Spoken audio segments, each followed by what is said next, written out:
Құрметті оқушылар, мен сіздерге бүгін жай бөлшектерді бөлудің оңай тәсілін үйретемін. Мысалы қараңдар, 4-тен 3-ті бөлу керек болса 5-тен 2-ге біз бұны бөлуді көбейтумен алмастыратынбыз, бұрын. Ал қазір мен сіздерге оңай тәсілін үйретемін. Яғни 3-ті 5-ге көбейтемін 15, 4-ті 2-ге көбейтемін 8. Сонда 4-тен бөлшегін 5-тен 2-ге бөлгенде 8-ден 15 шығады екен. Тағы мысалын жазып көрейік. 12-ден 5 бөлінген 4-тен 1.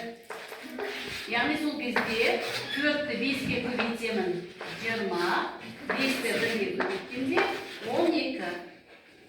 Әр қарай қысқарту керек болса, қысқартамыз. Әр қарай тағы бізде тағы мысал келтіріп көрейік. 9-дан 4 бөлінген 8-ден 5. 10 болады. Не істеймін? 4 пен 8-ді көбейтемін 32. 9-ден 5-ді көбейткенде 45. 45-тен 32 шығады екен. Тура осындай мысалдарды өздеріңде үйде қарастырып шығаруға болады.